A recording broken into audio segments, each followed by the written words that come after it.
of the Mikdash. It was twice the size of the Mikdash standing before it.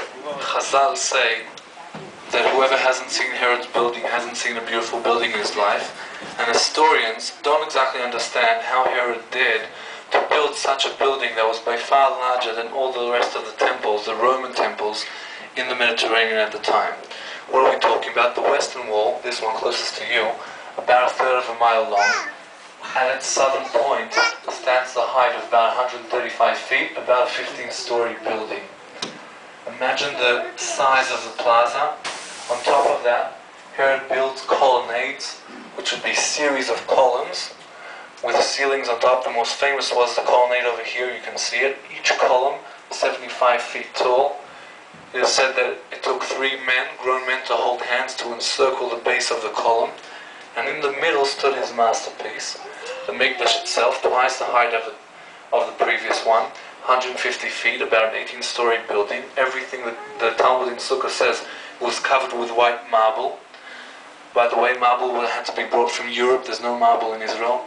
Imagine, pilgrims said it looked as though they were looking at a mountain with a snowy peak. The height of the Mikdash, imagine something about twice the height of the dome of the rock standing in its place right now. Okay, the Mikdash was built in the shape of the capital letter T, lying down. The front, which is further away from you, was the entrance hall. Further in was the Kodesh, with a menorah.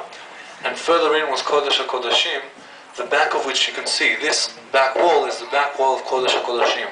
Kodesh HaKodashim was built on top of a stone called Even HaShtiyah, or the stone of foundation. According to the Midrash, from this stone, the whole world was founded. On top of that stone was situated in the time of the first temple, the Luchot, the Aron HaBrit, the Ark. And into that room, only one person entered one time a year. That was the Kohen Gadol, the high priest, on Yom Kippur. When he used to exit, it was a sign to the people that they had been forgiven for. He used to ask for rain when he was inside. And people used to stand around the mountain and wait his exit, and then they used to have a festival I lost the word. Anyway, they were very happy that he made it out. Celebrate, that was the word.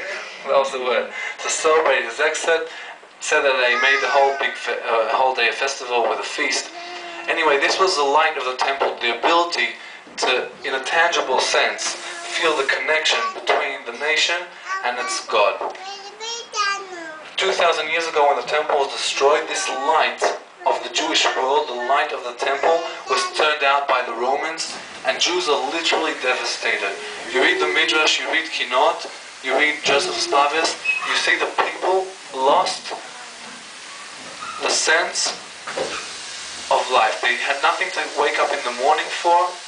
They say fruit was tasteless. They say that the skies don't have the same color that they used to have. They don't want to keep on going. They feel abandoned. And at the time, many of the scholars, maybe at the head of them, Rabbi Akiva, begin to say, listen, you know what? Instead of sacrifices, we can pray. Instead of Beit HaMikdash, we can have synagogues, shuls. And instead of coming to the Temple Mount, people came to the Western Wall, to the Kotel. But only this small fraction you can see outlined by the white dots, because of the rest, over the years, was covered by the new Muslim quarter we spoke of that filled up the valley. Yes, right. Any questions? Turn off that flashlight. Okay, so kids, do you all get it? The Western Wall goes along the whole length of the wall. But what you can see outside, where you visit, is just a small part outlined by white dots. Okay? The rest is hidden underneath this new neighborhood, which is called the Muslim Quarter. Okay, why the Western Wall? The southern and the eastern one, you can visit them today. The western was as close as people could get to the stone of foundation to Kodesh HaKodashim. Okay, just to understand where we went and where we're going. We went through this small corridor and we're seated where the white light just lit. In front of the light you can see there's a wall, the same wall as the Kotel outside. The extension, you see it's the same wall. Now if you lift your eyes from the mall, take a look over there, you'll see a brick wall. That wall is the extension of the wall outside. The Kotel you can see outside has been hidden for 6 centuries underneath a new neighborhood. reveal the whole wall. Take a look. Now you can see the whole Kotel. And take a look at a very interesting point. The white lines, the white dots, outline the natural bedrock. Begin up from the far left and go on a natural slope all the way down. Whoever can't make it out from the model, what the model is trying to explain is the following. Temple Mount is built on a natural slope, from north to south. On top of that, we have many layers of history, and through those layers, the modern excavation cut a tunnel, outlined by the orange dots. You can see that the orange dots are higher than the white dots, which means that when we reach the tunnel, when we reach the excavation 67, we are 32 feet above ground level, and about 15 feet below ground level of today, sandwiched in between. As we move to the north, you see that the orange dots join together with the white dots.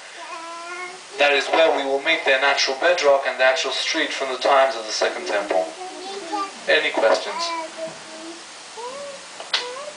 Okay, so let's go meet the Kotel.